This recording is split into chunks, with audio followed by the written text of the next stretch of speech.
தேசிய வாழ்வே தெய்வீக வாழ்வே என்று தன் வாழ்நாள் முழுவதும் வாழ்ந்து இந்த தேசத்திற்காகவே வாழ்ந்து மறைந்து இன்றைக்கும் கோடான கோடி மக்களுடைய எண்ணங்களிலே வாழ்ந்து கொண்டிருக்கும் தெய்வ திருமகன் பசும்பொன் முத்துராமலிங்க தேவர் அவர்களுடைய இந்த தேசத்திற்கான அவர் பாடுபட்ட போராட்டத்திற்காக அவர் பாடுபட்ட அந்த தியாகங்களை எல்லாம் வரக்கூடிய அடுத்த தலைமுறை இளைஞர்கள் மக்கள் மறந்துவிடக்கூடாது என்ற உயரிய நோக்கத்திலே தேசியமும் தெய்வீகமும் எனது இரு கண்கள் என்று சொல்லி அந்த இரு வார்த்தைகளுடைய கோட்பாட்டிலிருந்து எந்த ஒரு தருணத்திலும் மாறாது இறுதி வரை வாழ்ந்த அந்த தியாகச்சமருடைய தேசப்பற்றை அடுத்த தலைமுறைகளுக்கு எடுத்துச் செல்ல வேண்டிய கடமை பொறுப்பு நமக்கு இருக்கிறது என்கின்ற நிலையில் அதற்காக ஒட்டுமொத்த தமிழகம் முழுவதும் இருக்கக்கூடிய அனைத்து தரப்பட்ட மக்களிடத்திலே சென்று தேசப்பற்றை வளர்த்து வாழ்ந்து மாய்ந்த சிதம்பரம் பிள்ளைனார் போன்ற ஒவ்வொரு தியாகிகளுடைய வரலாறுகளை எடுத்துச் சொல்ல வேண்டிய பொறுப்பை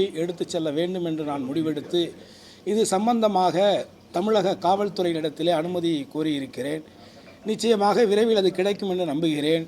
அந்த பட்சத்திலே வருகின்ற அக்டோபர் மாதம் 30ஆம் தேதி ஜெயந்தி விழா முடிந்ததற்கு பிறகாக தமிழகம் முழுவதும் வட ஆற்காடு மாவட்டம், தென் மாவட்டங்கள், வட மாவட்டங்கள் அனைத்து மாவட்டங்களிலுமே நான் தொடர்ச்சியாக பயணம் செய்து அவருடைய புகழையும் அவர் இந்த தேசத்திற்காக வெள்ளையர்கள் எதிர்த்த தியாகங்களையும் குற்றப்பரம்பரை சட்டத்தை எதிர்த்து இன்றைக்கு இருக்கக்கூடிய 114 சமுதாய மக்கள் அந்த அடிப்படையிலே இன்றைக்கு அரசின் பயன்களை பெறக்கூடிய நிலையில் இதை உருவாக்கி கொடுப்பதற்கு போராடியவர்களுடைய தியாகங்களை வரலாறுகளை எடுத்துச் சொல்ல வேண்டிய பொறுப்பு நமக்கு இருக்கிறது என்பதை உணர்ந்து அதற்கான ஒரு திட்டத்தை தயாரித்துள்ளேன்.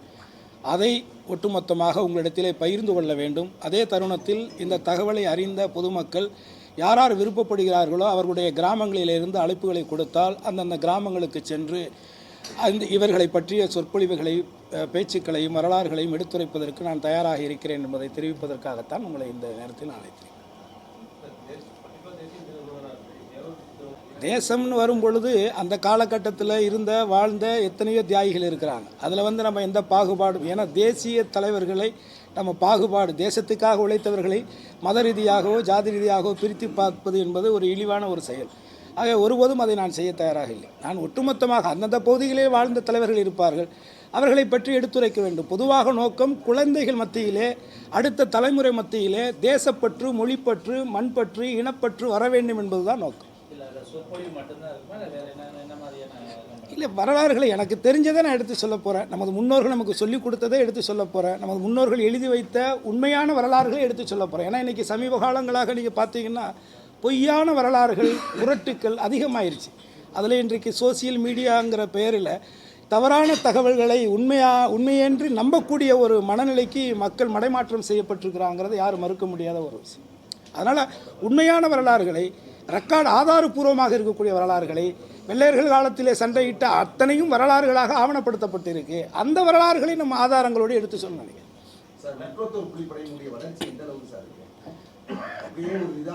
அது அவ்வளோதான். ஏன்னா முதல்ல இது இந்த அமைப்பை பொறுத்தவரை உங்கள் எல்லாருக்குமே தெரியும். இங்கே எதையும் மறைச்செல்லாம் பேச முடியாது.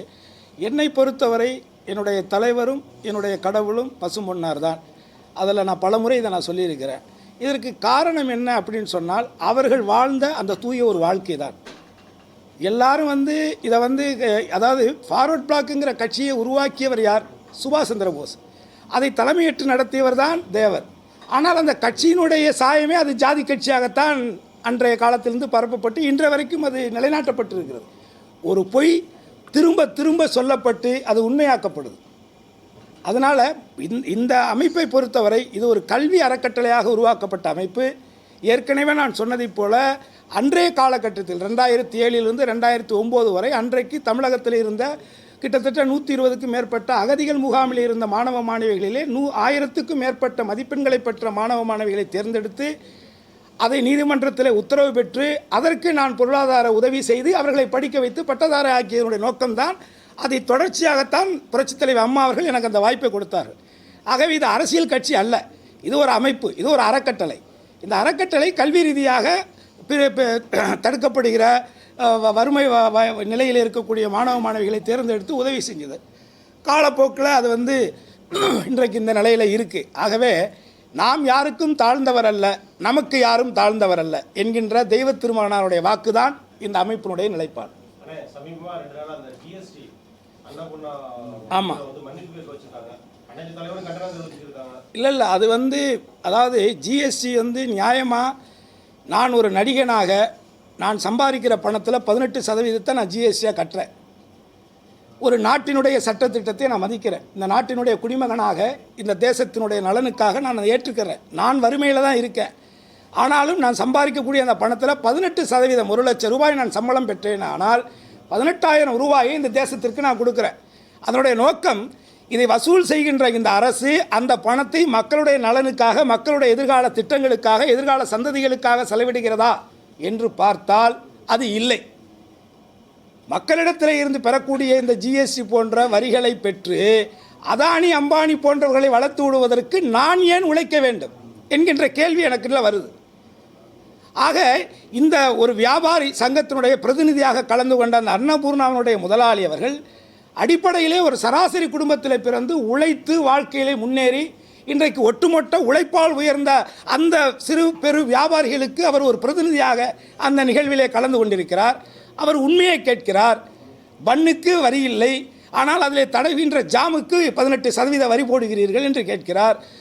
இனிப்பு பலகாரங்களுக்கு ஒரு வரியும் காரப்பலகாரங்களுக்கு ஒரு வரி, இப்படி பாகுபாடு பெரிய குழப்பங்கள் இருக்கேன்னு கேட்கிறார்.